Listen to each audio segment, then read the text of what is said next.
Kayak misalkan di geothermal, di oil and gas, di mining, sampai ke insurance company. Jadi seperti itu. Nah, kalau misalkan eh, Anda semua punya pertanyaan di tengah-tengah perkuliahan, silahkan interupsi em, dengan cara membuka mic atau angkat tangan atau raise hand kalau di di Zoom. Nah, saya juga ada beberapa kuis di tengah-tengah. Jika eh, teman-teman tahu atau kalian semua tahu, silahkan dijawab. Atau yang punya em, pengetahuan lebih atau ide apa yang ingin disampaikan. Seperti itu. Nah, perkenalkan lagi, saya Kaderwan Palgunadi. Saya S1 di ITB, S2 di Paris, di Prancis, dan sekarang S3 di King Abdullah University di Saudi Arabia. Nah, oke, outline dari eh, kuliah pengenalan hari ini, karena ini adalah series lecture, jadi ada beberapa hal yang akan kita dalami kemudian. Nah, tapi pada hari ini kita cuma berfokus ke pengenalan aja, refreshing pengetahuan-pengetahuan sebelumnya tentang seismologi. Kalau boleh tahu, kalian sudah semester berapa yang mengikuti kuliah ini? Atau tahun berapa di ITS? Coba Semester saya 5, Pak. semester 5, oke. Apakah sebelumnya sudah pernah mendapatkan kuliah seismologi atau belum? Maksudnya dasar-dasar seismologi. Coba saya tunjuk ini ya, random nih. Nanda Ramadhani. Halo Nanda Ramadhani. Halo.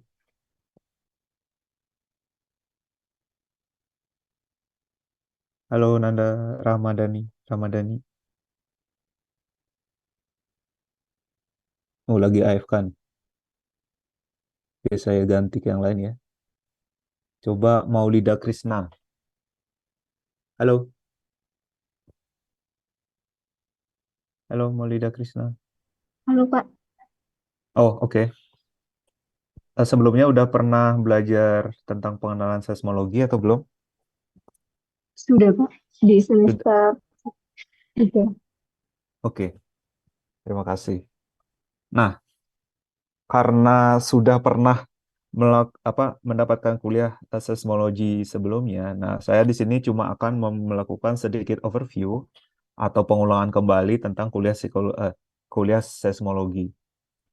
Nah, untuk eh, eh, menegaskan lagi atau mengingatkan kalian lagi apa hal-hal dasar yang harus kita ketahui untuk mengikuti kuliah ini. Nah, selanjutnya um, saya ingin memberikan perbedaan apa sih bedanya antara microseism dan micro earthquake. Karena ini dua hal yang sangat berbeda dan termnya mirip-mirip karena microseism dan micro earthquake atau microseismic. Dan selanjutnya, apa sih bedanya antara gempa yang besar atau gempa yang merusak dengan micro earthquake? Perbedaan mendasarnya, karakteristiknya apa? Gitu. Dan selanjutnya, apa sih, bagaimana eh, recordings atau rekaman seismometer dari micro earthquake dan karakteristiknya? Karakteristik mulai dari source karakteristik itu adalah eh, sumber dari gempanya seperti apa, karakteristik dari gempanya itu seperti apa, karakteristik dari bagaimana gempa itu terjadi, dan konsekuensinya. Dan selanjutnya, mungkin ini yang paling menarik adalah aplikasi dari microseismic ke bidang industri. Nah, saya telah berpengalaman mengolah beberapa data microseismic untuk beberapa aplikasi, antara lain oil and gas, geothermal, terus CCS, CCUS monitoring, terus ada surface reservoirs. Nah, surface reservoirs ini bahasa Indonesianya waduk. Jadi air yang ada di atas permukaan, reservoir yang ada di atas permukaan. Dan selanjutnya itu adalah insurance company. Jadi aplikasi. Nah, mungkin Ada yang kebayang nggak kira-kira kenapa saya nulis insurance company di sini? Saya random lagi ya. Oke, sekarang Damario Satria. Halo Damario Satria. Halo,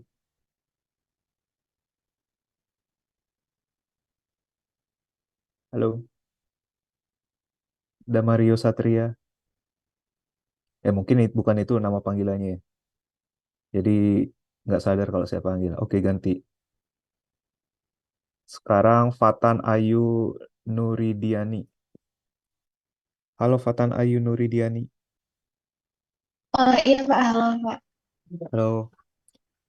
Kamu kira-kira punya ide nggak kenapa saya nulis insurance company di sini di antara aplikasi Micro Earthquake? Ada ide Kalau nggak? dari saya sendiri, iya Pak, kalau dari saya sendiri lebih ke bangunannya mungkin Pak. Kalau bayangan saya sih seperti itu Pak. Gimana caranya? Ketika pembangunan sebuah properti itu nanti insurance gimana ke depannya gimana? Dan aplikasinya itu kenapa seismologis atau teknik geofisika itu bisa bisa ngasih informasi itu kira-kira gimana?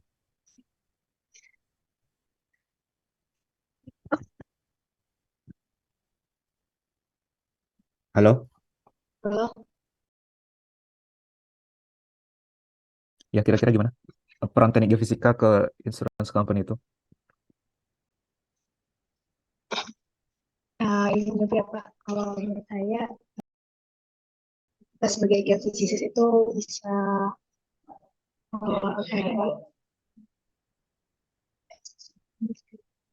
mungkin di bidang mitigasi bencananya dan bagaimana ke depannya risk mitigation-nya gitu Pak. Oke, Dan kalau betul ya. misalnya Ya, terima kasih Fatan Ayu Nuridiani. Jadi betul ya, pasti eh, Fatan Ayu Nuridiani tadi. Nah, jadi di insurance company ini eh, teknik geofisika atau em, kita sebagai seismologis itu berperan untuk memberikan peta daerah-daerah yang kemungkinan besar terdampak jika terjadinya em, daerah yang terdampak mungkin itu fasilitas dari produksinya atau daerah-daerah di sekitar produksi yang berdampak jika dilakukan produksi berapa gempa yang kemungkinan terjadi kayak gitu. Dan juga insurance company ini penting untuk pemerintah atau local government untuk memberikan rekomendasi apakah um, nanti selama produksi itu akan menghasilkan gempa yang besar atau tidak. Seperti itu. Oke. Nah, ups. Nah, sekarang saya akan memberikan overview apa sih gempa itu. Nah, jika teman-teman lihat atau Anda semua lihat di sini, saya mempunyai dua gambar. Nah, dari gambar ini bisa teman-teman lihat ada perubahan dari struktur rel yang melengkung dan jalan yang putus akibat gempa. Nah, kira-kira ada yang tahu nggak? Ada yang bisa nebak nggak? Ini apa foto yang sebelah kiri ini mekanisme dari gempa apa? Ada yang bisa jawab? Yap, ada yang angkat tangan. Sorry, siapa ini? Faiz Maulana. Oke, silakan Faiz Maulana. Kira-kira Eh, ya baik Pak, izin menjawab. ya. Kalau tidak salah itu sesar geser. Jadi sesar geser kiri. Kalau nggak salah saya juga pernah baca itu di Anatolia di Turki. Ada pergeseran sejauh beberapa meter gitu setelah gempa itu. Gempa yang di Turki beberapa bulan yang lalu. Oke, terima kasih Faiz Maulana. Betul ya. Ini sesar mengiri. Nah, kalian juga bisa lihat bagaimana pergeserannya dari tempat di mana kita berdiri, dia bergeser ke kiri. Begitu pula sebaliknya kalau kita berada di titik ini, dia juga akan bergeser ke kiri. Jadi itu patokannya kenapa kita bisa bilang dia eh, gempa mengiri. Nah, ini kan jelas kan sekarang tegas dia itu satu satu garis doang. Nah, kalau misalkan bagian yang kanan. Kira-kira ada yang bisa jawab nggak?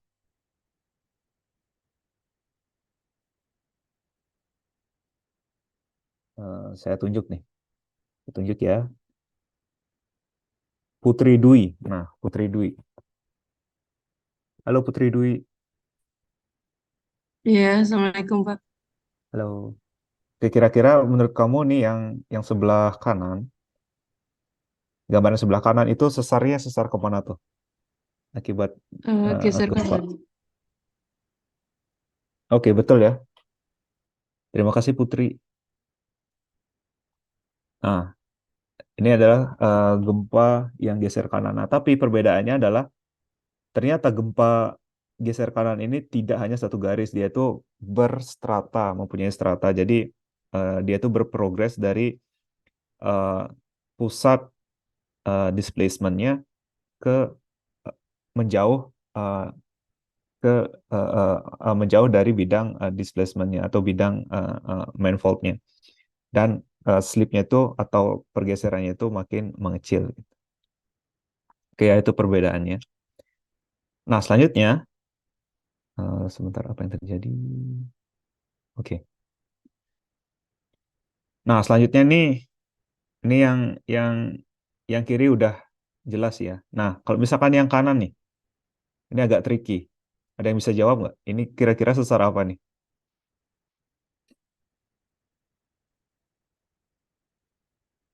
Ada yang eh, mau jadi volunteer untuk menjawab? Oh tidak, saya pingin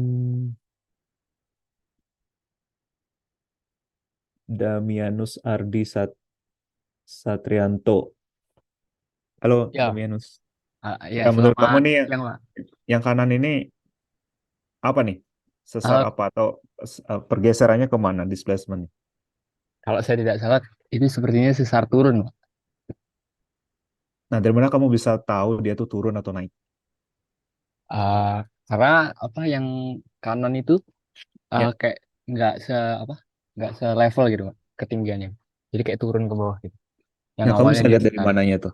Kenapa kenapa Ini bisa dari lihat? perbedaan warnanya ini, kayak ada apa? Ada gradasi warna itu, Pak. Yang atas gelap, yang bawah agak lebih muda gitu. Ya, betul ya. Terima kasih. Sorry tadi namanya siapa? Gimana sih? Terima kasih Damianus Ya, Pak. Ardi Satriawan. Nah, ini sebenarnya agak tricky ya kalau kita cuma melihat gambar ini aja. Nah, tapi kalau dari gambar ini betul ini tuh sesar menurun. Tapi kalau secara general kita lihat, nanti kita butuh juga validasi dari beberapa data yang lain. Apakah ini sebenarnya sesar naik, ini sesar turun, atau ini cuma rockfall atau uh, longsoran akibat dari getaran gempa-gempa di sebelahnya. Paham ya? Kenapa saya bilang ini agak tricky, agak belum tentu lah ini sesar turun gitu loh. Jadi kita harus didukung oleh data-data yang lebih advance lainnya. Nah, jadi overview-nya adalah di gempa manapun, maksudnya di skala apapun, dari skala micro earthquake sampai skala gempa yang merusak. Nah, mekanisme gempanya itu sama. Ada yang strike slip, sesar geser, ada sesar normal, menurun, ada sesar reverse, atau sesar naik, dan sesar oblik atau yang rate-nya itu mempunyai sudut terhadap horizontal maupun vertikal. Mungkin sudah tahu ya. Dan sekarang seperti yang kalian lihat, gempa itu sebenarnya sangat mudah ditemukan. Tidak sulit, tapi tidak juga mudah. Nah, utamanya gempa itu terjadi di plate boundary atau batas batas lempeng seperti yang kalian lihat dan mungkin udah uh, lihat berkali-kali ya. Nah, Indonesia itu dibanjiri oleh banyak sekali gempa. Begitu pula di Jepang, di Manila, Filipina, eh, di Taiwan, di New Zealand, eh, North America sampai South America. Nah, ada pula gempa-gempa yang terjadi di dasar samudera yaitu di Mid-Oceanic Ridge. Oke. Nah, selanjutnya saya ada sebuah video yang menunjukkan kalau ini adalah video tentang gempa di Turki Februari 2023 ini. Kita bisa melihat kerusakan yang terjadi akibat gempa jika uh, gempa itu sangat besar. Nah, kalian juga bisa lihat bagaimana pergeseran yang terjadi dan gempa ini anyhow tidak bisa kita prediksi sampai saat ini kapan terjadinya, tapi bisa kita prediksi apa kerusakan yang bisa ditimbulkan. Nah, oleh karena itu penting bagi kita untuk belajar tentang gempa, terlebih lagi kita hidup di Indonesia yang setiap hari tidak akan pernah uh, berhenti akibat gempa, tidak pernah berhenti gempanya. Jadi selalu akan ada bencana-bencana yang tidak diantisipasi, tapi yang bisa kita mitigasi adalah dampak yang dihasilkan. Nah, gempa itu bisa didefinisikan oleh beberapa definisi. Yang pertama, gempa itu adalah konsekuensi dari proses dinamik di dalam bumi. Jadi bumi itu tidak diam, bumi itu selalu bergerak akibat proses konveksi dan juga proses-proses fisika kimia lainnya.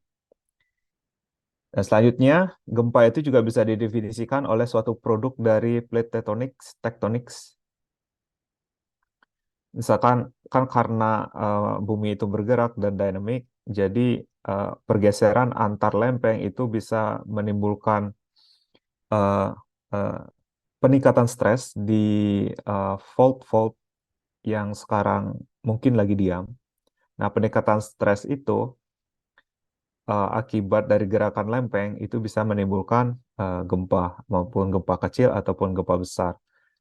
Nah, gempa itu tidak selalu menghasilkan energi rilis. Gempa itu juga bisa berjalan dengan sangat lambat dan tidak terdeteksi oleh seismometer. Oleh karena itu, kita butuh tidak hanya informasi dari seismometer atau seismologi, kita juga butuh informasi dari geodetik atau instrumennya disebut dengan GPS untuk melihat bagaimana respon dari sesar atau fault akibat dari tectonic loading ini.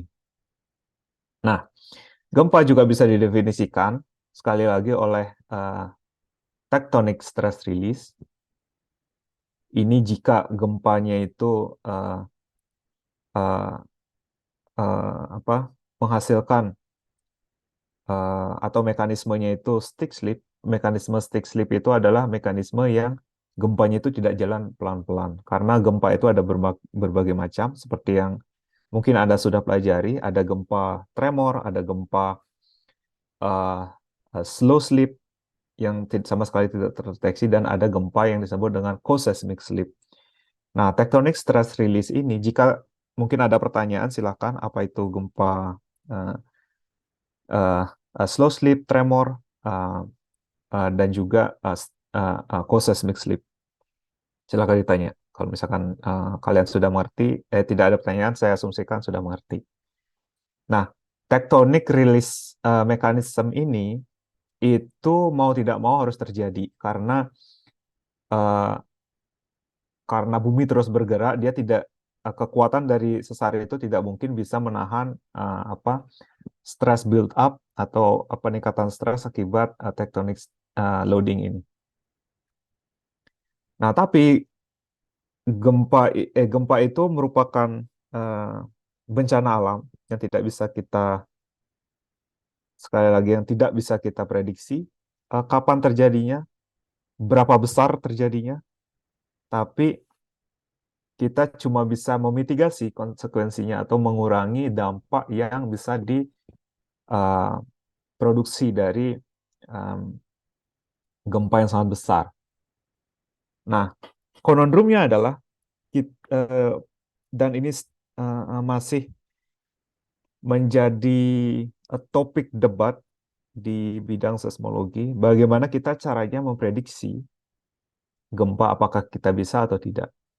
Ada berbagai macam riset, mulai dari riset uh, yang sangat saintifik, sangat mahal, sampai riset yang memang uh, sangat tidak saintifik tentang bagaimana memprediksinya. Kalau misalkan kalian tahu atau mengikuti di Twitter, mungkin ada yang pernah dengar ya, gempa Turki itu terjadi akibat beberapa planet apa uh, menj- uh, terjadinya garis lurus di antar planet itu gitu loh, antar planet yang ada di tata surya kita. Nah, itu yang menyebabkan gravitasi naik dan membuat gempa di Turki gitu. Nah, itu merupakan hal yang belum scientifically proof. Mungkin itu bisa terjadi, mungkin enggak, kita nggak tahu. Tapi bagaimana caranya dia mengatakan itu bisa memprediksi gempa, nah itu sangat tidak saintifik. Nah, gempa itu juga merupakan proses yang non-linear dan multifisik. Apa yang saya maksud di sini?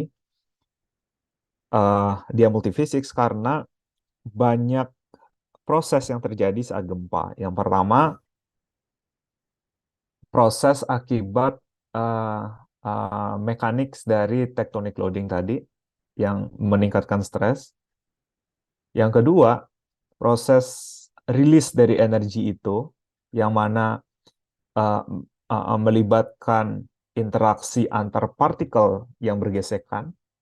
Nah, kalau kalian juga tahu di fisika dasar, jika benda bergesekan itu akan menimbulkan panas. Nah, panas ini akan membuat reaksi kimia di partikel itu sehingga terjadi perubahan mineralisasi dari partikel di permukaan dari fault yang bergeser tadi. Oke. Nah, mekanisme bagaimana gempa itu bisa membuat satu struktur baru itu juga berlandaskan atau ya berlandaskan teori dari fracture mechanics.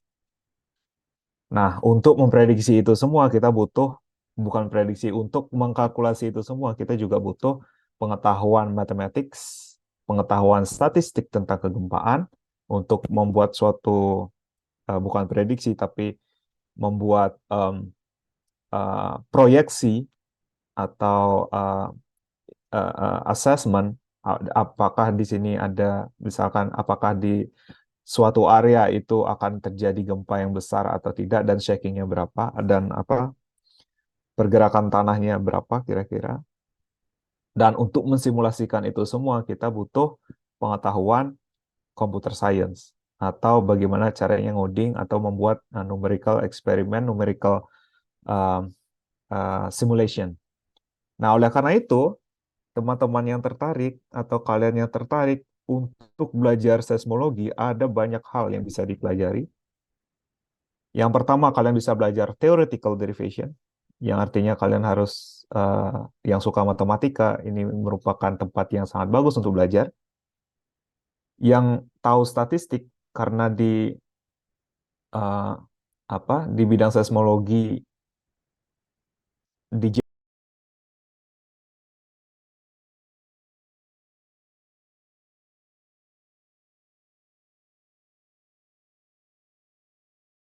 growing, yang paling paling banyak riset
batas yang mana gempa itu bisa terjadi. Daerah itu disebut dengan seismogenic zone. Nah, gempa-gempa itu bisa terjadi di daerah-daerah yang disebut dengan brittle zone. Brittle zone itu zona yang, apa bahasa Indonesia yang brittle ya? Brittle itu yang cepat patah tuh. Cetuk. Nah, kalau kalian makan biskuit tuh, biskuit, nah bisa patah kan? Kalau misalkan kalian ngelengkungin gummy, nah itu kan apa namanya ductile, ductile bahasa Indonesia apa ya?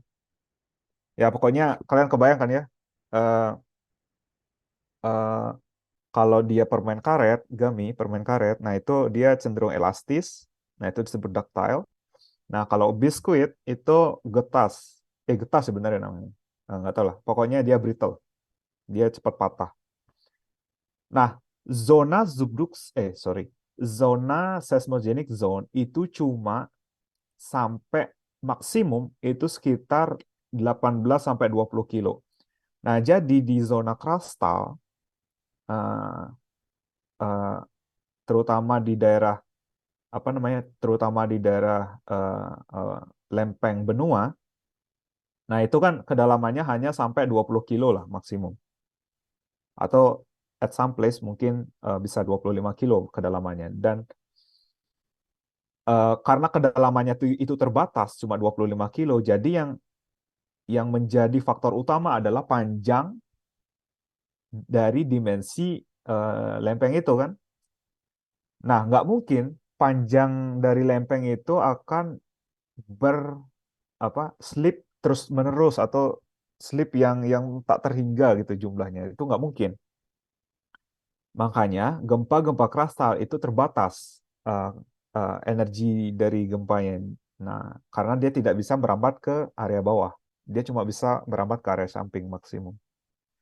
Nah, lain halnya dengan zona subduksi. Zona subduksi itu lempeng karena interaksinya bisa mencapai 20 sampai 30 kilo dan itu luasannya besar sekali. Spread dari lempengnya itu besar. Karena kalian kebayang nggak? Ini ada dua lempeng yang jatuh kan. Nah, ini tuh bukan sobekan. Ini tuh adalah interaksi antar dua lempeng yang berbeda.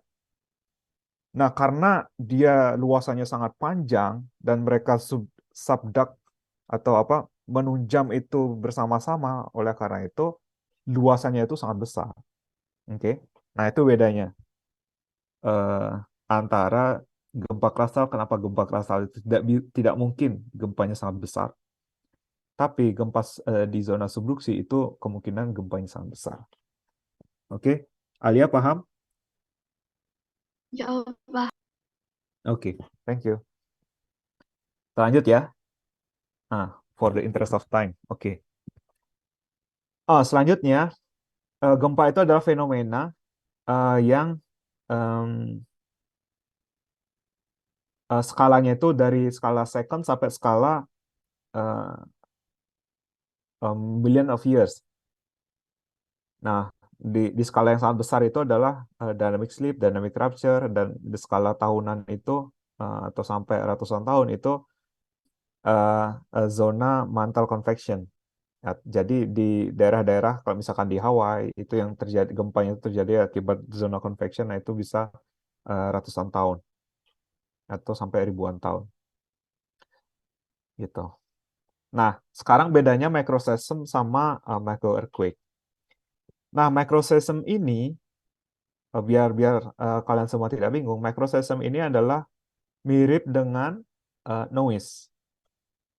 Nah, noise akibat interaksi dari ocean waves, interaksi dari noise-noise yang ada di ambient noise lah, kita bilang ambient noise uh, di muka bumi ini. Nah, sedangkan micro earthquake itu seperti yang saya bilang itu adalah sudden movement dari energy release uh, uh, yang bersifat stick slip, jadi yang bersifat uh, energetik. Makanya karakteristik dari waveformnya itu sangat berbeda. Nah, yang kiri ini microseism. Yang kanan ini normal earthquake dan micro earthquake. Jadi sangat beda ya.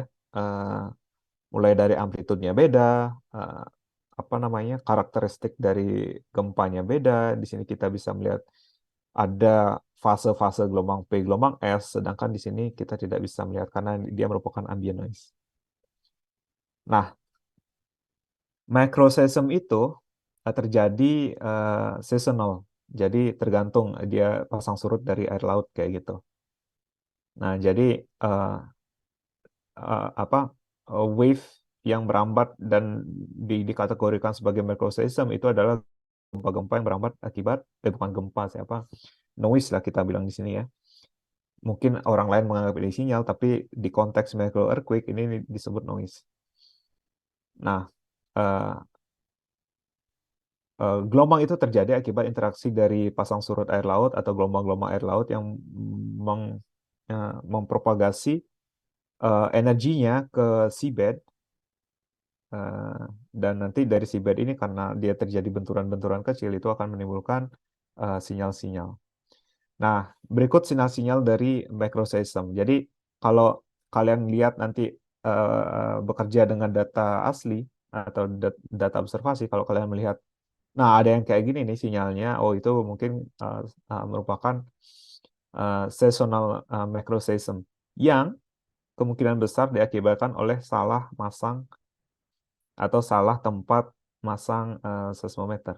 Jadi dia kerekam. Nah, tapi mungkin karena naruh seismometernya tepat di pinggir laut gitu ya. Jadi bisa bisa bisa bisa terekam nih hal-hal yang kayak gini.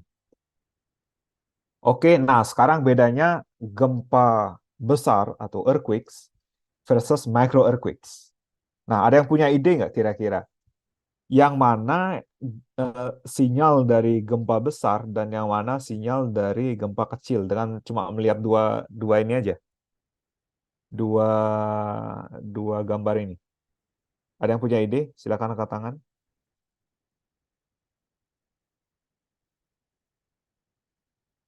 Oke, saya random lagi nih. Coba Alfian Syahrul. Halo Alfian Syahrul. Halo Pak, iya Pak. Ya, kamu bisa bisa kira-kira nih. Kamu bisa nebak nggak yang mana gempa besar, yang mana micro earthquake? Sekarang kita udah mulai masuk micro earthquake nih. Dari dua Eh, gambar ini. Yang atas yang apa, yang bawah apa? yang atas itu gempa besarnya, yang bawah itu mikro earthquake-nya. Nah, kenapa tuh? Bisa dijelasin nggak? Kenapa kamu bisa bisa bilang kayak gitu? Kalau dilihat dari gelombangnya itu agak jauh itu, agak lebar itu menimbulkan pergerakan yang besar gitu Pak. Kalau menurut saya sendiri. Nah, mungkin aja kan saya zoom out ini, tapi zoom in ini. Ya nggak? Oh iya ya Pak, benar. Iya kan? Jadi gimana nih? Kamu masih Masih bingung Pak. berpandangan gini nggak? Masih berpandangan ya yang atas itu gempa besar, yang bawah micro earthquake? Kalau masalah Kebayangkan zoom maksud itu, saya dari zoom in, zoom out itu kebayangkan? kebayang Maksudnya kebayang Pak. Iya. gempa yang kamu bilang gempa besar ini adalah sebenarnya gempa kecil yang saya zoom gitu, yang saya cuma cuma klip di bagian sini aja nih, terus saya zoom, ya kan? Iya, iya, benar Pak, benar. Nah, ya, ya kira-kira gimana tuh? Masih berpandangan yang sama nggak? Setelah dijelaskan sih kebalik sih Pak saya. Kebalik atau makin bingung? Makin bingung. Makin bingung. Oke, wajar ya kalau kamu nggak bingung, nggak ikut kelas kamu kan? Karena sudah expert kita. Nah, makanya kita belajar. Nah, terima kasih siapa tadi namanya? Sorry lupa. Sahrul ya? Sorry siapa tadi namamu? Maaf. Alfian Pak. Alfian. Oke. Alfian Syahrul. Terima kasih ya. Nah, Alfian Alfian ini 50% benar, 50% kurang tepat, bukan salah, kurang tepat. Nah, kita sebenarnya tidak bisa judging dari bentuk gelombang aja.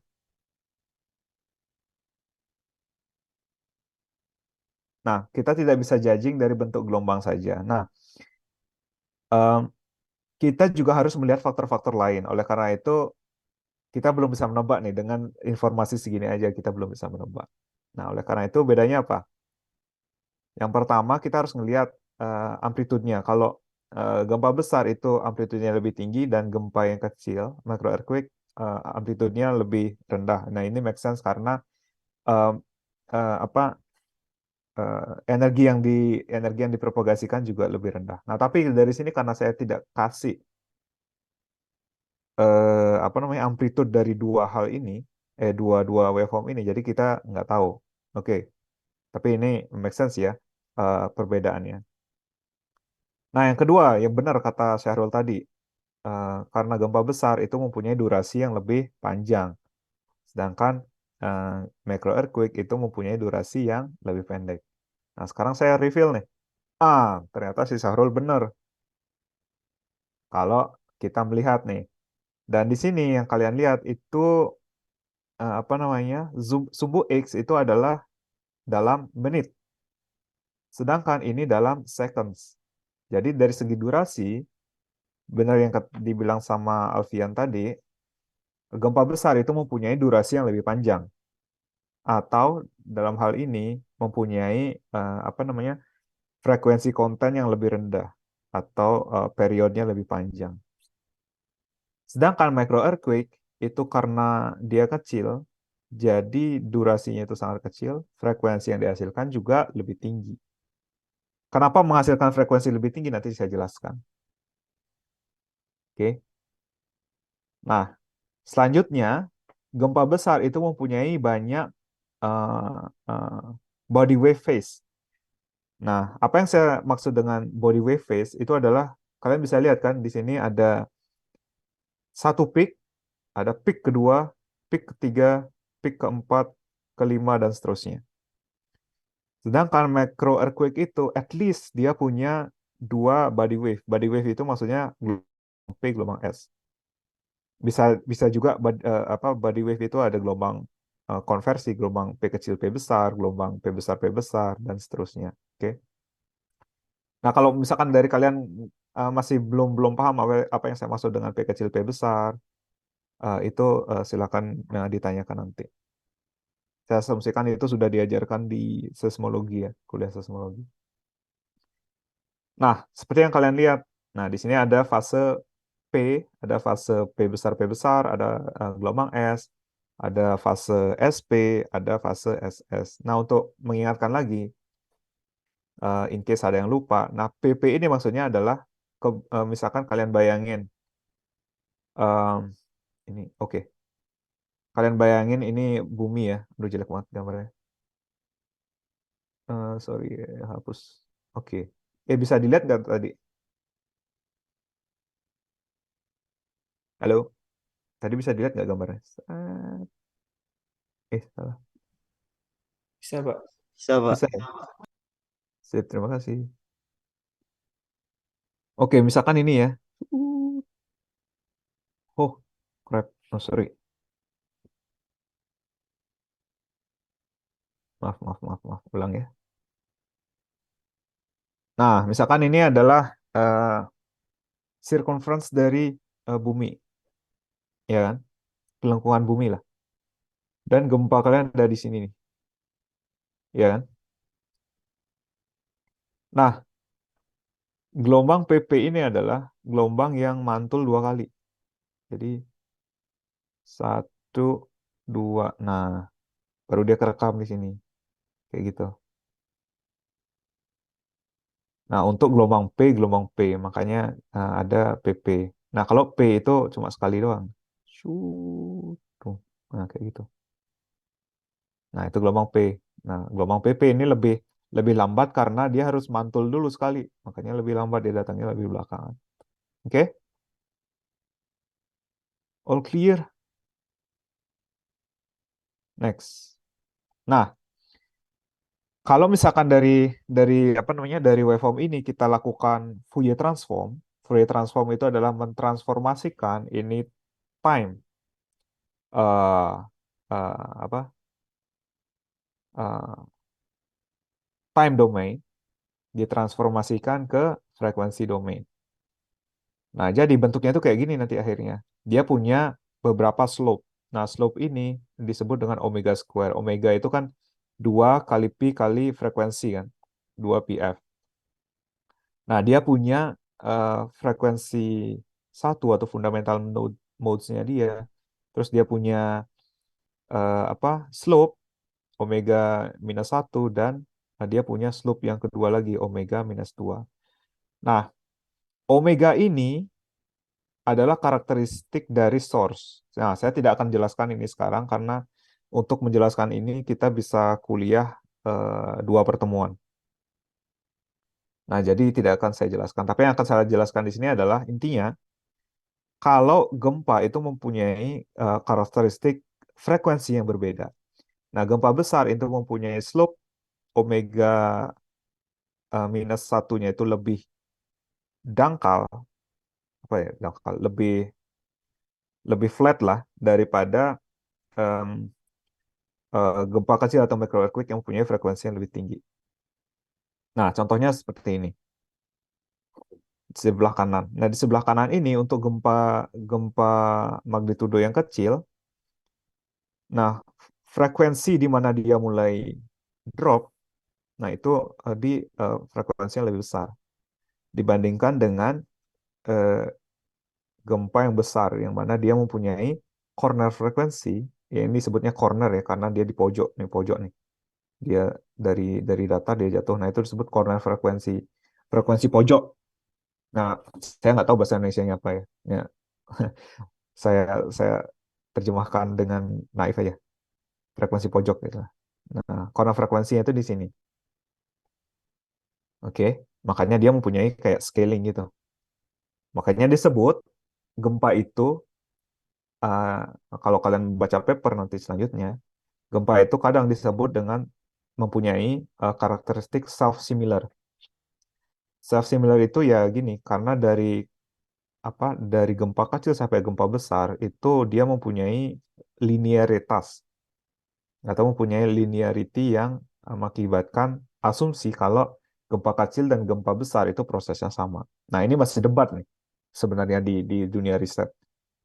Apakah dia sama atau enggak? Nah, tapi riset saya bilang dia enggak sama. Nah, kita asumsikan dia sama ya, biar lebih mudah. Nah, merujuk kembali, karena kita udah tahu nih, gempa kecil itu punya frekuensi yang besar, frekuensi yang lebih tinggi daripada gempa dengan magnitudo yang besar, mempunyai frekuensi yang lebih rendah. Nah, sekarang saya punya 2 gambar nih, ya kan? Ini gempa besar yang dihasilkan oleh fault yang sangat besar, dan ini gempa kecil. Nah, kira-kira kenapa nih gempa besar itu menghasilkan frekuensi yang rendah, dan kenapa gempa kecil menghasilkan frekuensi yang lebih tinggi? Ada yang punya ide nggak? Why? Why? Ayo, kita eh, habis apa makan harus berpikir biar nggak ngantuk. Nih saya punya nih, Ratu Miranda. Ratu Miranda. Halo Ratu Miranda. Halo. Hai Ratu Miranda. Oke, kayaknya AFK. Kita ganti ke Jeremy Mikhail Putra. Halo Jeremy.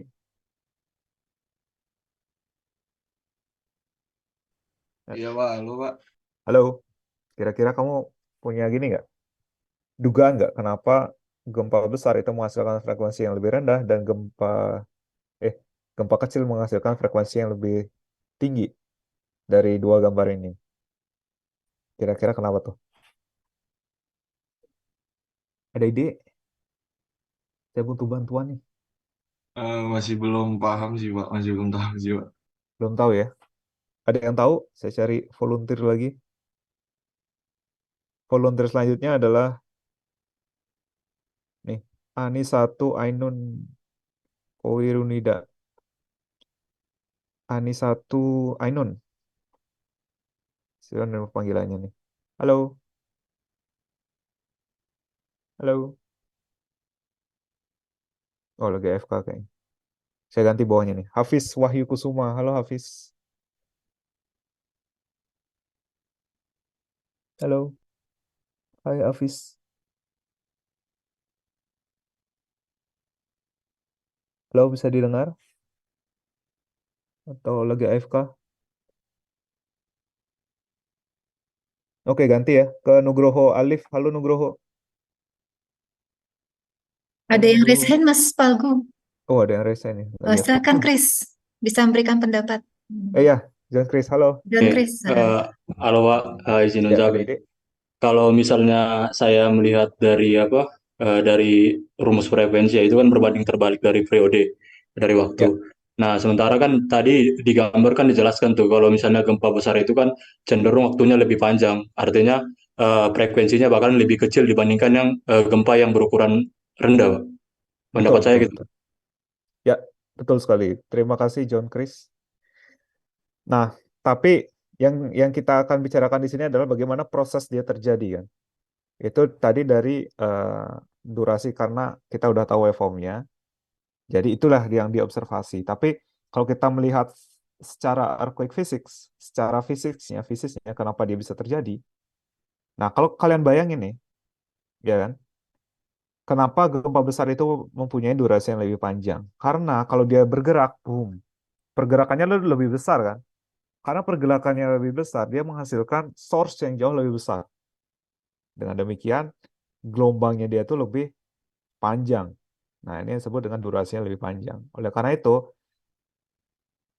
gempa kecil juga dia mempunyai source yang sama mekanismenya dan mekanisme slipnya. Slip, nah dia menghasilkan sama nih sebenarnya satu gelombang gitu ya dengan source-nya. Nah, ini andai-andai aja. Ini satu gelombang, ini juga satu gelombang. Nah, karena ukurannya lebih kecil, jadi durasinya lebih pendek kan. Jadi frekuensinya lebih tinggi. Nah, oleh karena itu gempa besar itu durasinya lebih panjang dan micro earthquake itu durasinya lebih pendek. Nah, kalau misalkan kita lihat ke rumus fisika, periode dari gelombang, satu gelombang ini adalah panjang gelombang dibagi dengan kecepatan. Nah, kecepatan ini adalah kecepatan dari rupture, seberapa cepat si titik hipocenter itu dari dia mulai sampai dia stop. Nah, sekarang frekuensi itu adalah satu per periode. Nah, oleh karena itu, apa gempa besar dengan durasi yang lebih panjang itu akan menghasilkan frekuensi yang lebih tinggi, seperti kata John Chris tadi. Dan micro earthquake itu menghasilkan durasi yang lebih pendek dan frekuensi yang lebih tinggi. Oke, mengerti ya?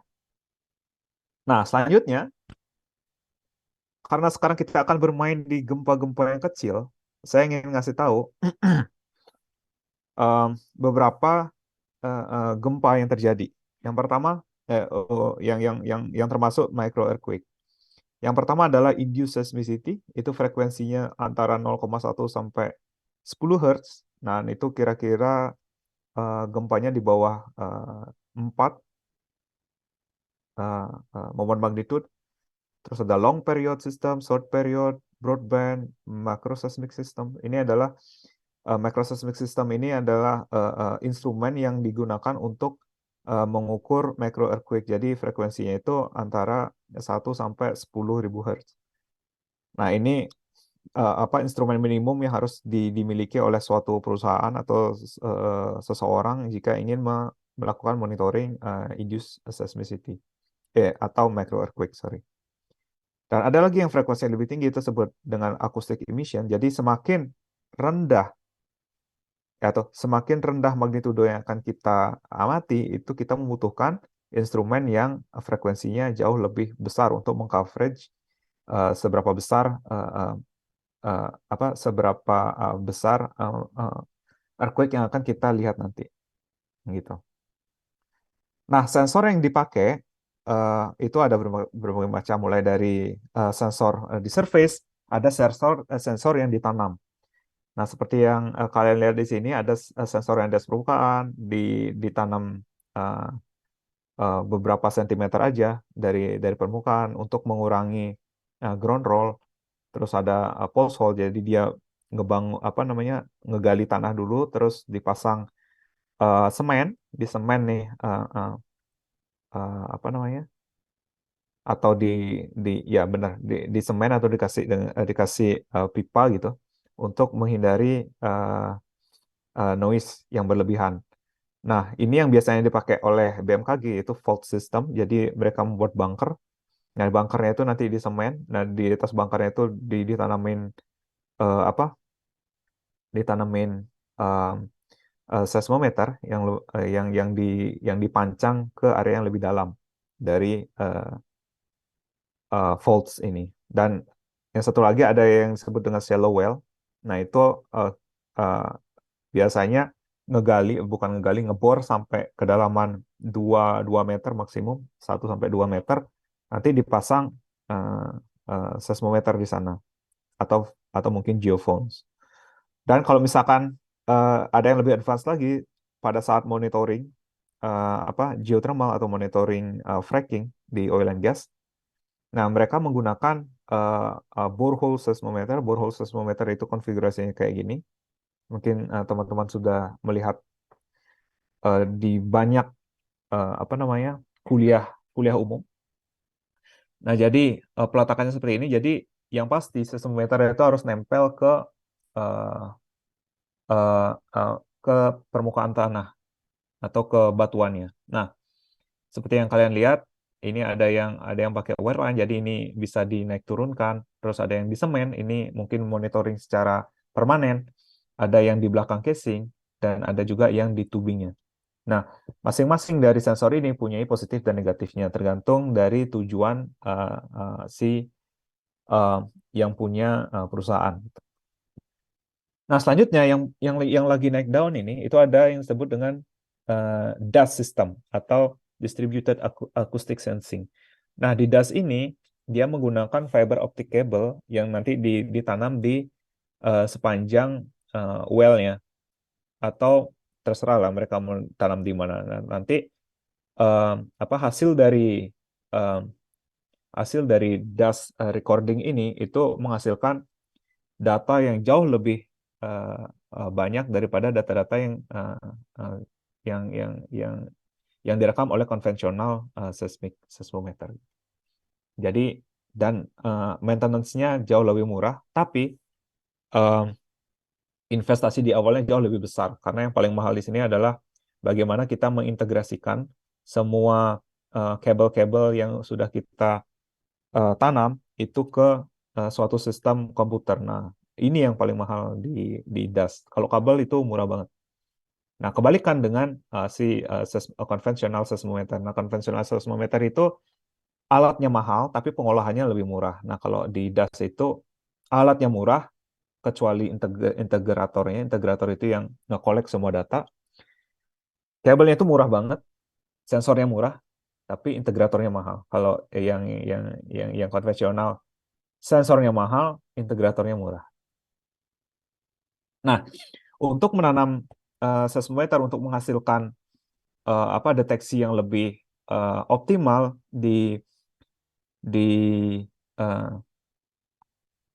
pada saat monitoring microseismic, itu ada trade-off. Jadi ada total experiment cost. Jadi berapa uang yang dibutuhkan dengan apa manfaat dari survei itu. Jadi ada beberapa konfigurasi atau cara menanam network yang baik yang akan menghasilkan survei benefit yang tinggi, maksimum benefit disebutnya, dengan biaya yang jauh lebih murah. Nah, kita tidak bisa mendapatkan ini you have money, you have values gitu ya. Jadi kalau misalkan kita ini minimum fixed cost itu cost minimum yang kita keluarkan, kayak misalkan kita meng-hire orang untuk datang ke sana, kita menanam seismometer sampai kita mengolah data, ini fixed cost. Nah, tapi kalau misalkan kita cuma punya 1 seismometer atau 2 seismometer, itu benefitnya tidak akan terlalu banyak jika kita mempunyai lebih banyak sensor plus cara menanam sensornya di-optimize. Nah, seperti yang kalian lihat sebelah kanan, ini beberapa simulasi yang dilakukan sebelum kita melakukan penanaman dari seismometer, kita butuh melakukan simulasi gimana sih konfigurasi yang baik untuk menentukan maksimum detection dari si microseismic itu. Nah, cara menentukan maksimum detection itu dengan melakukan simulasi gempa. Nanti gempanya kalian simulasikan misalkan di satu titik di sini di dalam sistem ini. Nah, nanti disimulasikan bagaimana gelombang berpropagasi dan dihitung. Ini yang dihitung oleh mereka adalah magnitude of completeness. Apa itu magnitude of completeness? Nanti bisa kalian tanyakan kalau misalkan lupa. Ini diajarkan di seismologi dasar. Nah, jadi semakin tinggi magnitude of completeness, ini dalam log ya, semakin tinggi berarti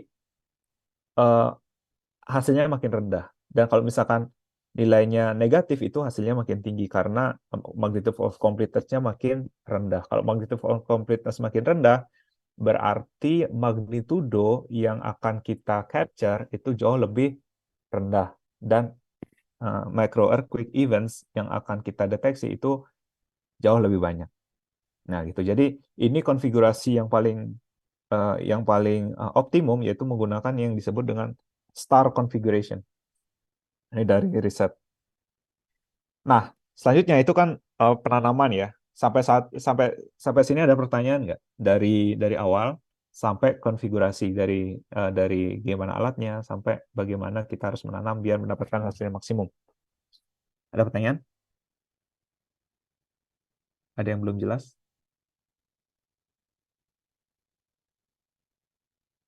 Oke, lanjut.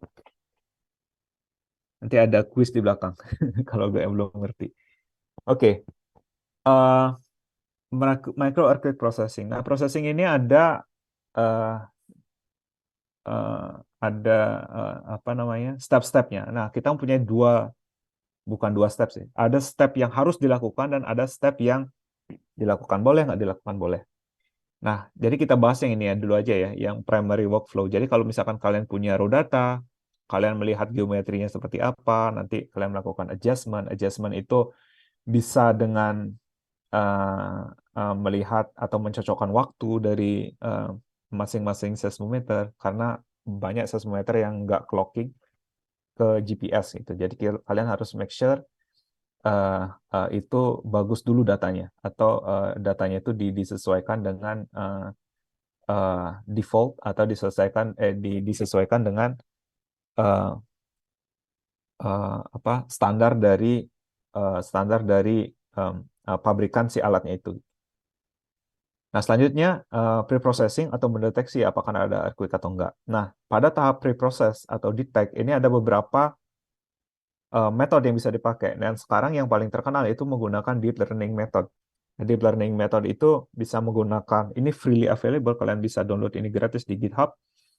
Itu ada yang disebut dengan earthquake transformer. Jadi menggunakan lebih dari 2 juta phase untuk nge-train datanya ini. Sehingga hasilnya cukup reliable, tapi kalian juga harus double check. Terus ada juga FaceNet. Dan yang terakhir adalah template matching. Nah, template matching dikombinasikan dengan earthquake transformer, ini yang paling powerful untuk melakukan deteksi dan pre-process. Dan selanjutnya kalian harus melakukan QC karena kita menggunakan deep learning method. Jadi deep learning kan komputer nggak pinter-pinter amat ya. Jadi kita harus juga ngelihat apakah ini benar nggak pick dia, atau ini event, atau sebenarnya cuma noise yang dia pick. Dan yang selanjutnya itu kalian melakukan polarisasi atau estimasi dari orientasi si alatnya. Nah, kalau terutama ini terjadi di borehole seismometer. Di borehole seismometer kalian tidak pernah tahu yang mana komponen utara selatan, yang mana komponen timur barat. Nah, kalau di surface monitoring kan kalian bisa kan, waktu kalian masang seismometer, kalian harus benar-benar mastiin nih mana utara, mana selatan, mana timur, mana barat.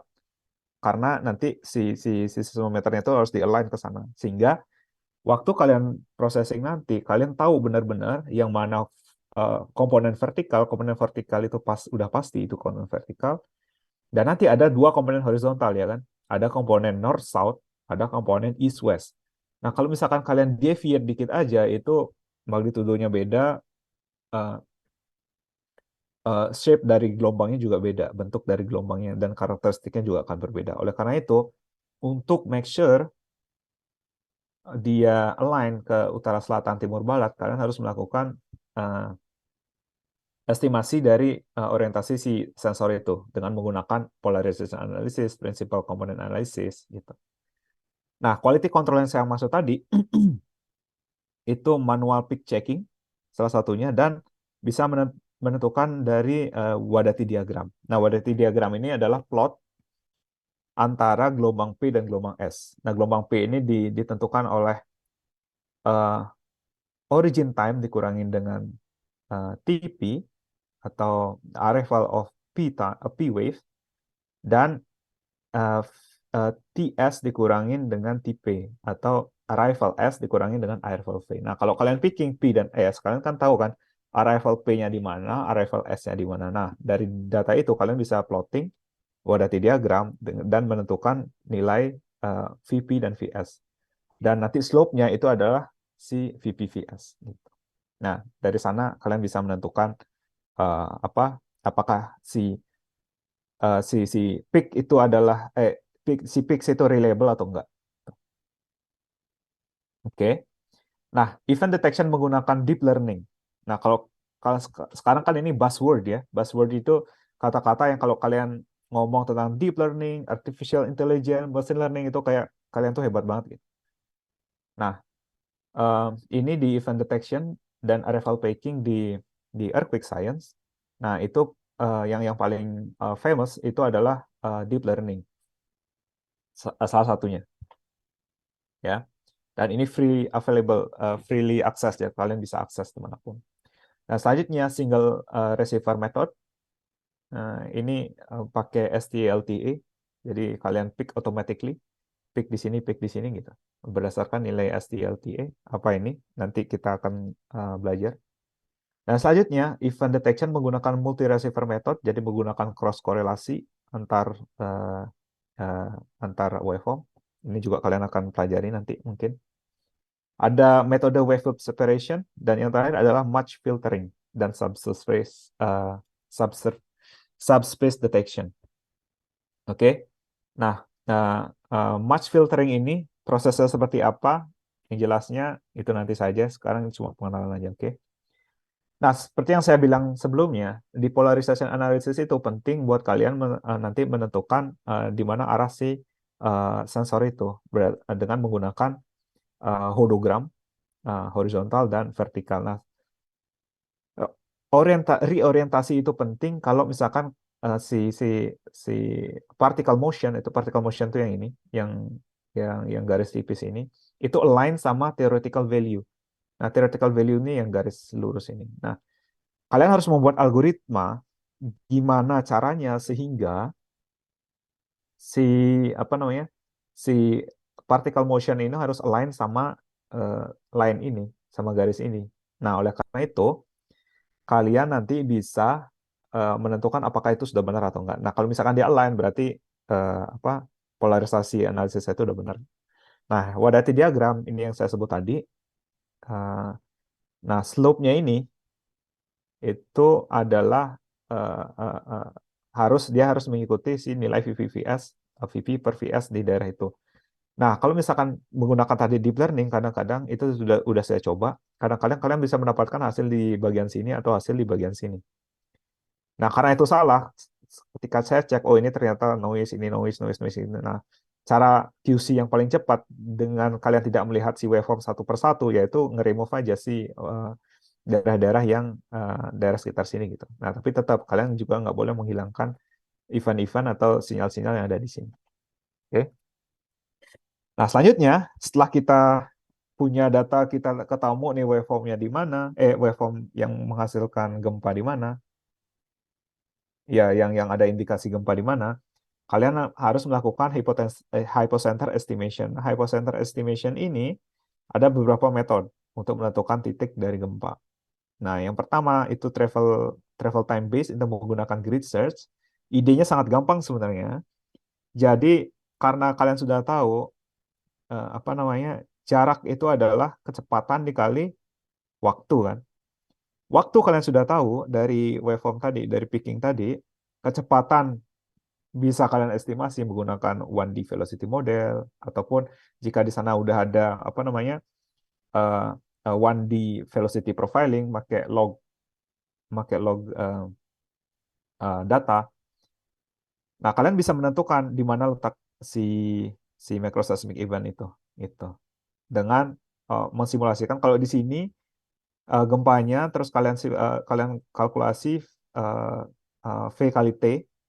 Nanti kalian bandingin sama apa namanya, sama datanya apakah itu fit atau enggak. Nah, kalau enggak, coba lagi titik yang lain. Sampai di titik yang di mana errornya itu sangat kecil antara data dan eh, observasi. Nah, ada juga waveform base, itu menggunakan multi-event waveforms.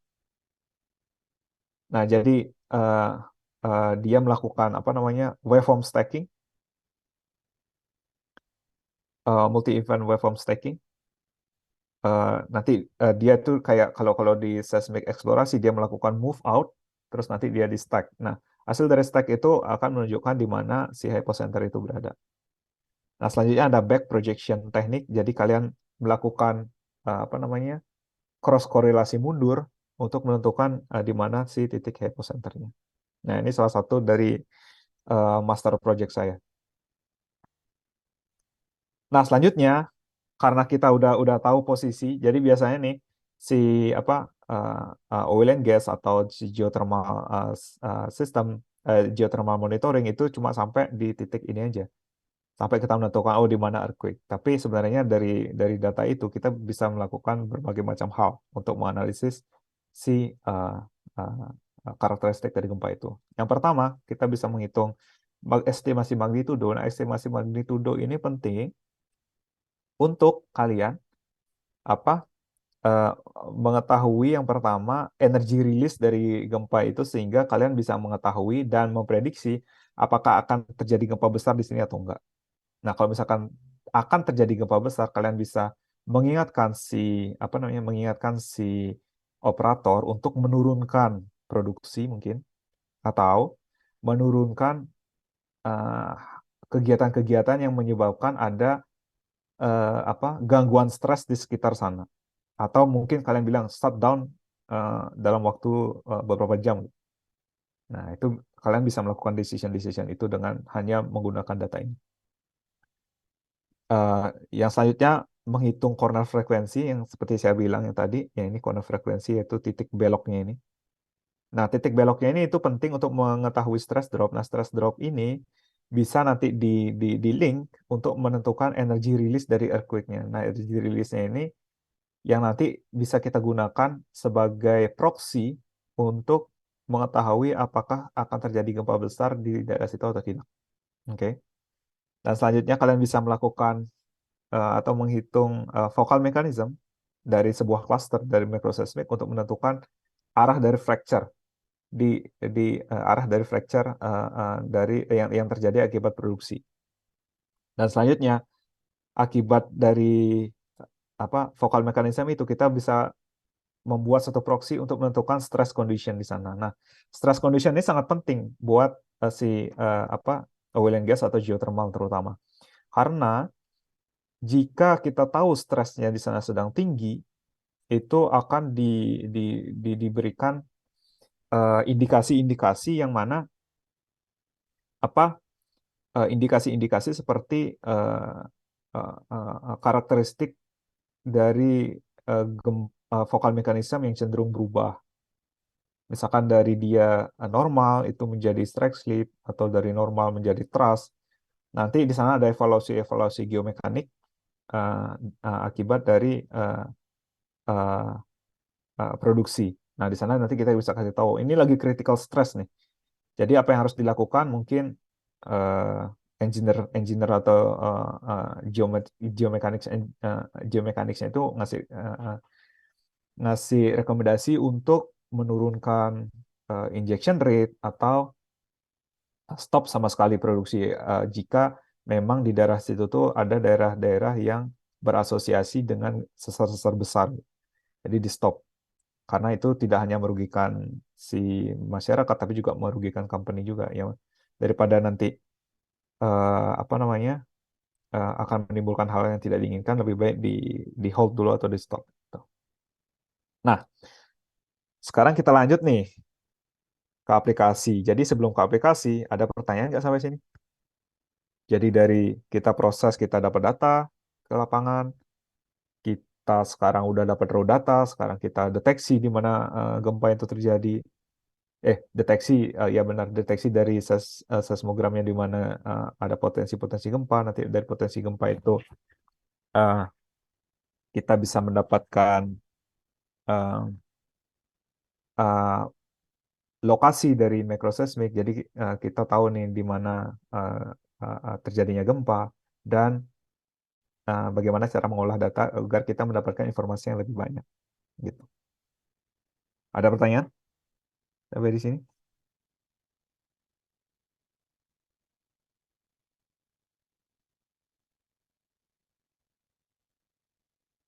Oh, ini tadi ada pertanyaan nih dari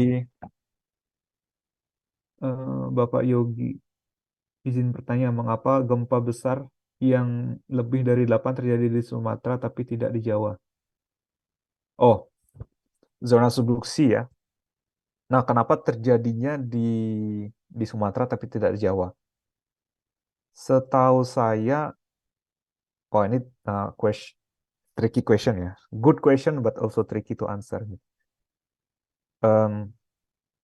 Karena di Sumatera itu dia lebih landai subduction zone-nya. Tapi ini tidak berkorelasi sebenarnya kenapa gempa besar itu ada di Sumatera dan kenapa tidak di Jawa.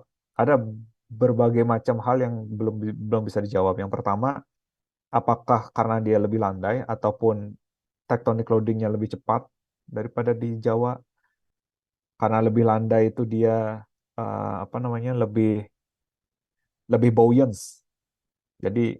Jadi dia itu lebih menekan ke atas, makanya stresnya makin tinggi. Nah, itu saya tuh cuma berandai-andai sih, tapi untuk aslinya kayak gimana saya belum tahu. Oke. Ada pertanyaan lagi dari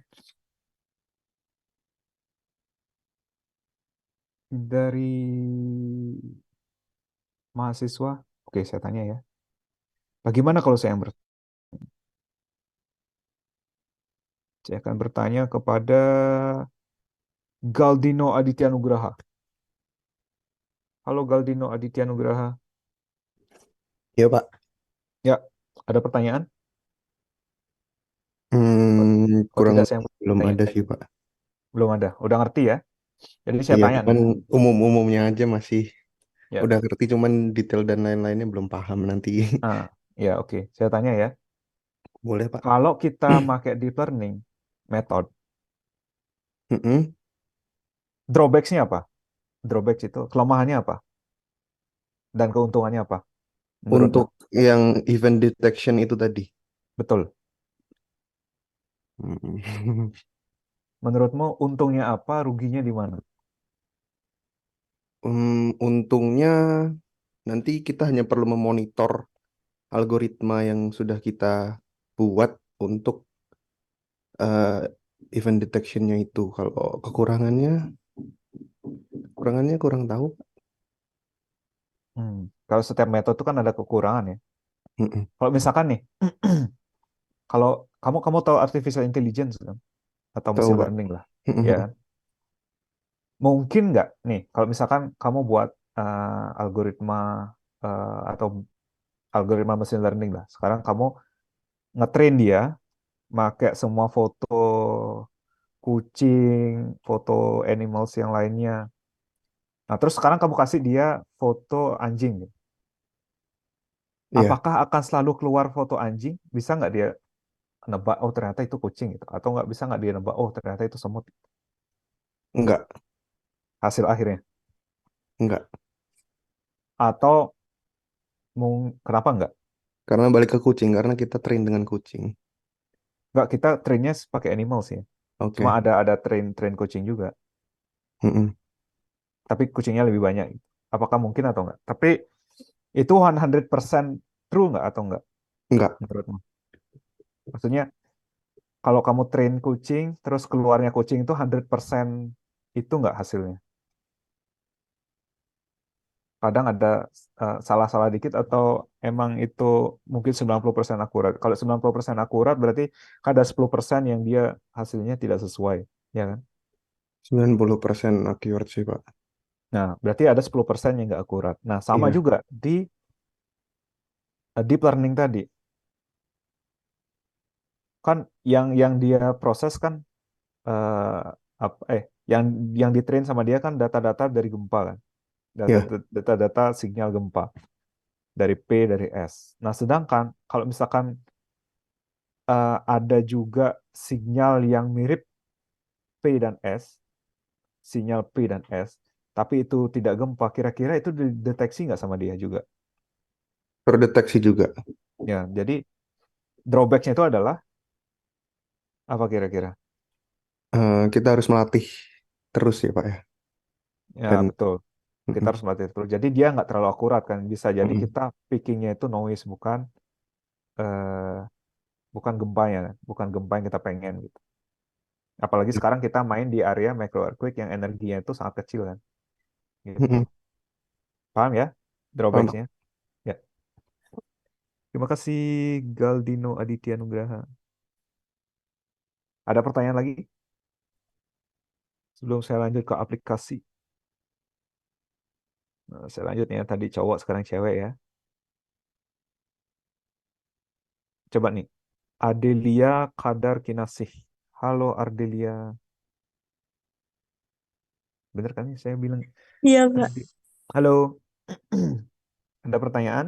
Atau saya mau, kamu mau saya nanya? Iya, Pak. Kalau dari saya belum. Belum. Berarti udah paham ya? Coba saya tanya nih sekarang. Nah, kalau habis kita melakukan tadi ya, detection, kita melakukan apa? eh, Rekognisi dari eh, gelombangnya.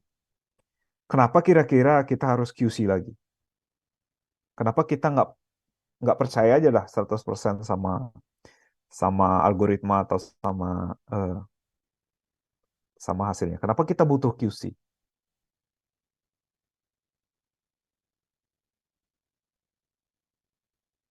Halo Ardelia. Untuk itu, iya, Pak. Untuk itu, Pak, mengontrol data-datanya. Jadi kayak semacam quality controlnya, Pak.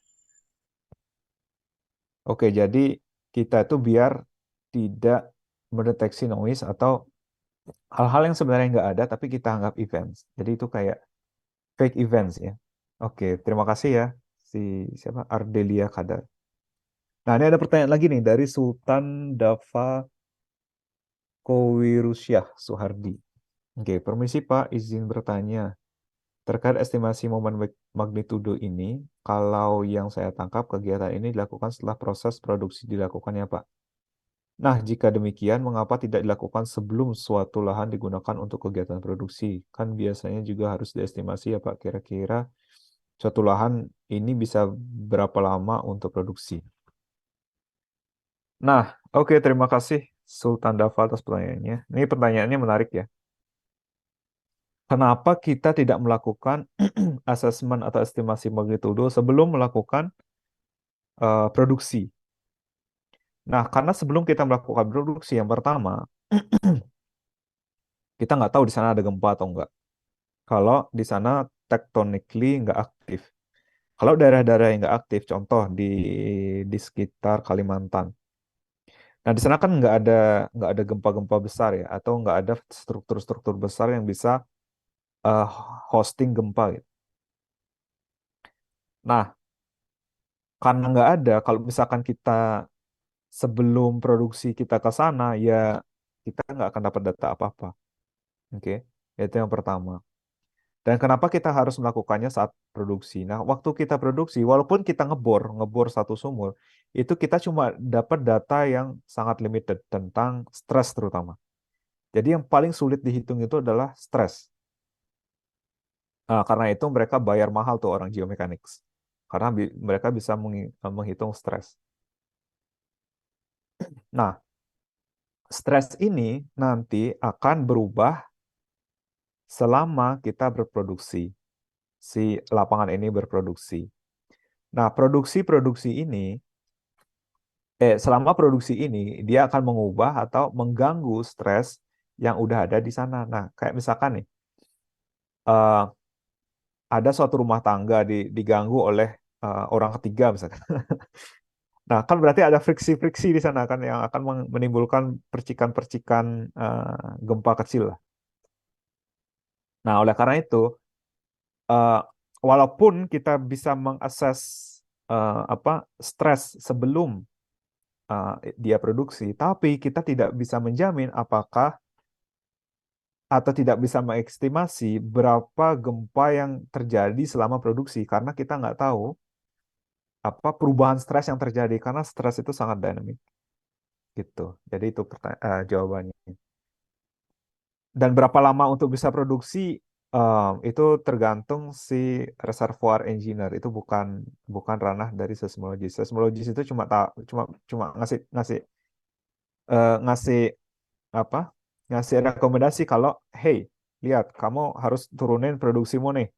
Karena kalau kamu tetap dengan stres yang sekian untuk injeksi atau kalau kamu injeksi air berarti kamu menambah air di sana kan. Kalau menambah air itu meningkatkan yang kita sebut dengan pressure di uh, pore-nya atau pore pressure dan itu bisa nurunin kekuatan dari batuan dan bisa mempermudah untuk terjadinya gempa. Nah, kalau kamu terus menambahkan volume dari air, meningkatkan pore pressure, itu bisa menyebabkan gempa nih. Jadi stop dulu atau turunin injection rate-nya agar si gangguan stresnya itu tidak melebihi batas dari kekuatan batuan gitu loh. Oke. Jadi kita nggak bisa tahu sampai dia produksi. Nah, ini ada pertanyaan lagi dari Andi dan Calvin. Dua orang nih, Andi dan Calvin sharing nih. Permisi Pak, saya izin bertanya, apakah sekarang sudah terdapat metode yang digunakan memprediksi kapan terjadinya gempa? Karena setahu saya gempa selama ini hanya bisa dimitigasi setelah terjadinya gempa. Terima kasih, Pak. Oke, terima kasih pertanyaannya. Andi dan Calvin. Nah, seperti yang saya bilang, konondrum, gempa tidak bisa diproduksi sampai saat ini at least. Yang bisa kita prediksi adalah di mana akan terjadi. Tapi waktunya kapan nggak bisa. Oleh karena itu yang bisa kita lakukan adalah melakukan mitigasi sedemikian hingga kita mengurangi konsekuensi negatif akibat gempa.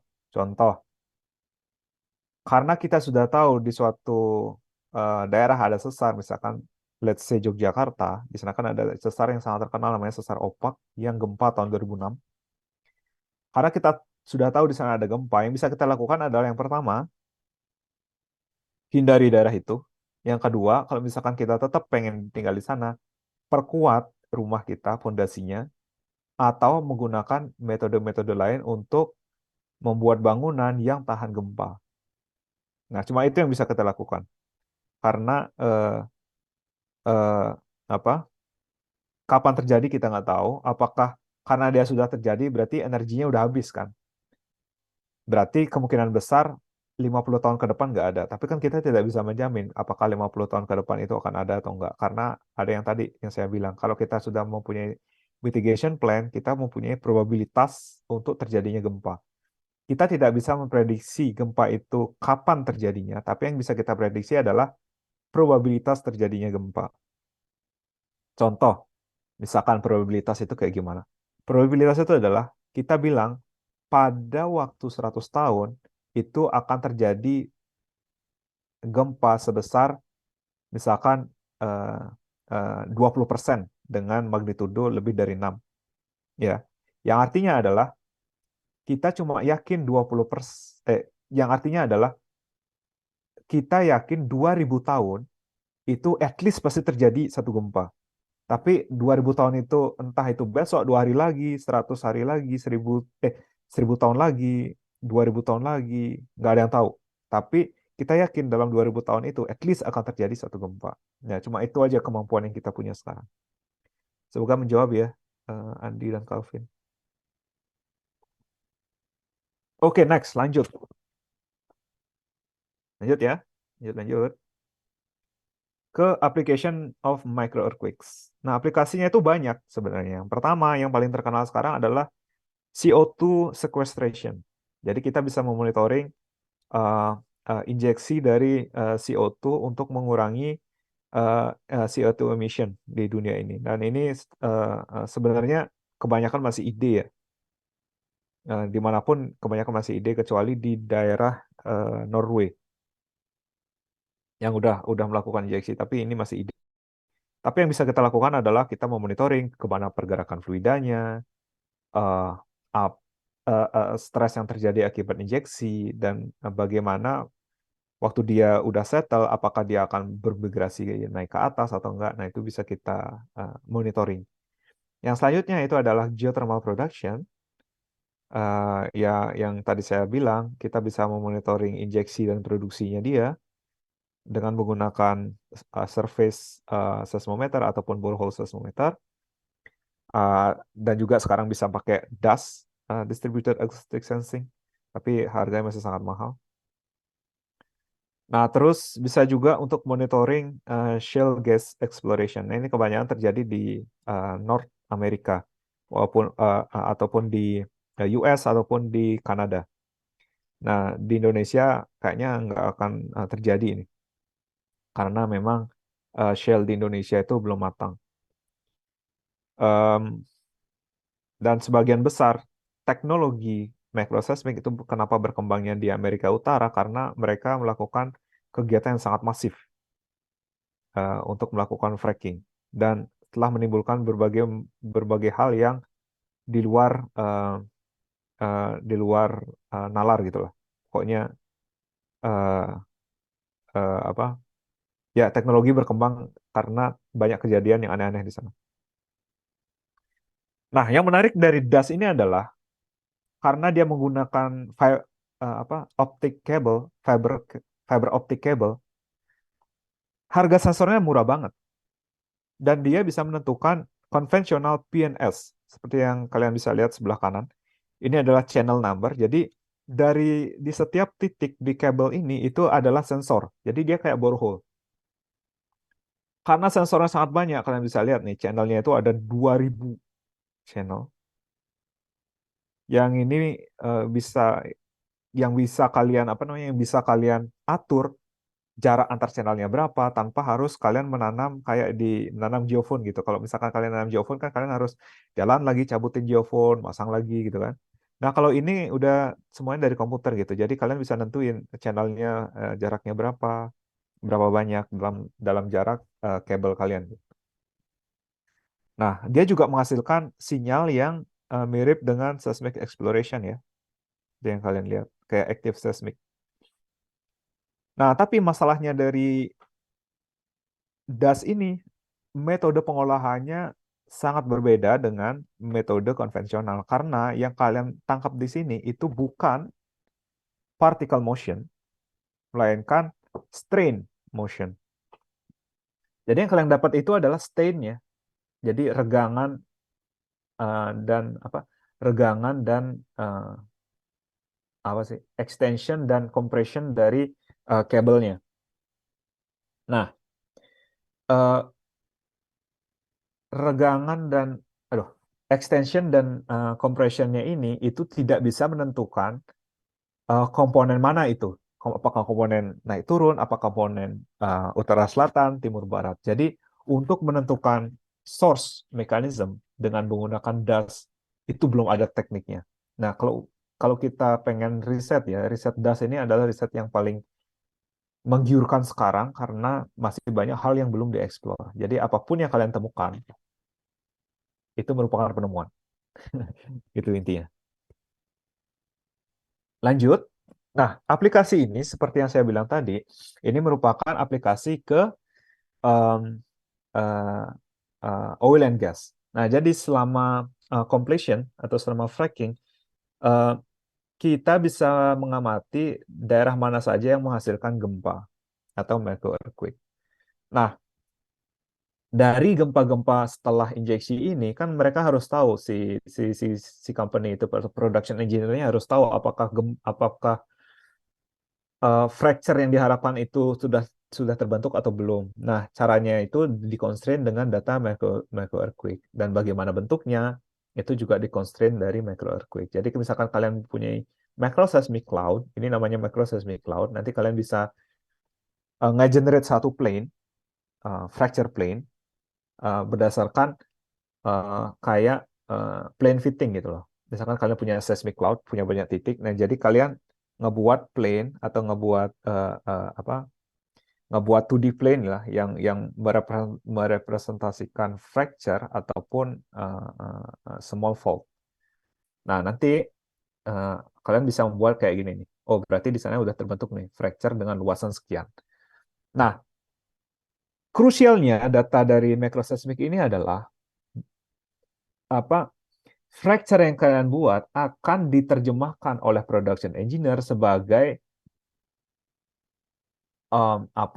potensial dari produksi yang bisa dihasilkan.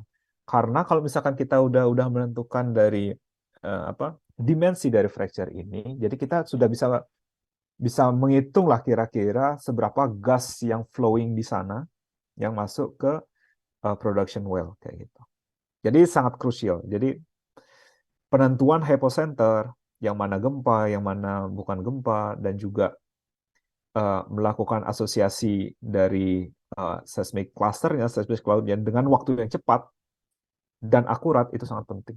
Oleh karena itu kalian sudah harus di luar kepala mengenai yang mana gempa, yang mana noise. Oke. Waktu QC terutama.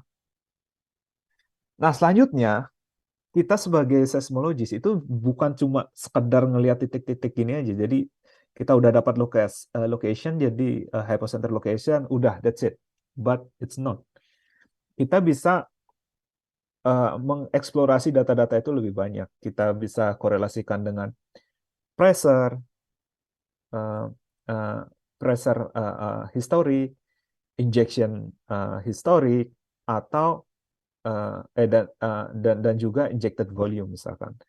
Nanti bagaimana injection volume itu bisa bisa berkorelasi dengan seismik. Kalau misalkan seperti yang kalian lihat di sini, yang biru ini adalah production volume dan yang merah ini adalah cumulative number of event. Nah, jadi dia punya kayak korelasi yang positif ya, di mana injection volume naik, tapi juga seismicity juga naik, tapi seismicity-nya tidak melewati si batas injection volume. Yang seperti yang saya bilang tadi, kalau misalkan kalian mempunyai unusual activity, kayak misalkan kalian lihat nih, dia di seismicity-nya itu kan naik tiba-tiba kan, dan kita pasti takut nih, setelah di sini itu kita pasti takut, apakah dia akan melewati batas injected volume atau enggak. Makanya kita ngasih rekomendasi, bukan decision, kita ngasih rekomendasi ke production engineer, hey, stop injection. Karena kalau kamu naikin, ini bisa blow up lah ke sini dan menghasilkan gempa yang lebih besar. Seperti itu. Makanya, sebagai seismologis di macro earthquake evaluation, itu kita nggak cuma beres sampai di menentukan lokasi aja, kita harus melakukan interpretasi dari data kita itu. Selanjutnya, si cluster-cluster itu juga bisa kita asosiasikan dengan facies. Facies dari batuan. Nah, kenapa? Karena setiap earthquake itu mempunyai karakteristik yang sendiri. Setiap batuan itu mempunyai karakteristiknya sendiri untuk mengemit gelombang. Oleh karena itu, yang sangat penting, seperti yang saya bilang, melakukan source characterization itu sangat penting untuk menentukan typical stress drop, corner frekuensi, dan focal mechanism dari suatu gempa. Oleh karena itu, kita bisa membedakan nih facies-fasiesnya. Ada facies yang granit misalkan, atau facies macam-macam lah berdasarkan foliasinya. Kalau misalkan foliasinya tertentu, berarti kita dapat focal mechanism yang arahnya tertentu. Misalkan focal mechanismnya timur barat, berarti terus diasosiasikan dengan shell yang foliasinya timur barat seperti itu. Karena kan slipnya arah gitu ya, arah timur barat. Kayak gitu. Oke. Nah, ini yang saya bilang tadi, vokal mekanismenya kita bisa tentukan untuk menentukan facies itu tadi. Nah, selain kita menentukan ngasih tahu rekomendasi ke production engineer, kita juga bisa ngasih tahu real time ya, real time bagaimana penjalaran dari fluid yang diinjek tadi, fluid injection tadi. Bagaimana pergerakan dari pergerakan dari fluidanya itu dengan cara menentukan dengan tepat di mana lokasi dari macroseismic secara real time atau near real time. Jadi kan nggak mungkin real time ya. Kita punya waktu juga untuk uh, processing. Jadi nggak 100% real time. Oke. Next. Nah, selanjutnya yang paling penting adalah kadang-kadang kalau kalian membaca paper penelitian ataupun nanti real case di lapangan, kalian injection di satu titik tapi gempanya nggak di sana. Kadang-kadang gitu. Jadi kita injeksi di suatu misalkan di titik A, tapi klaster gempanya itu di titik B yang jaraknya sekitar 500 meter dari sana gempa besarnya. Nah, bagaimana mengevaluasi gimana sih kenapa dia bisa bisa mengaktifasi gempa yang atau struktur yang jauh dari yang jauh dari injection kita, stres yang kita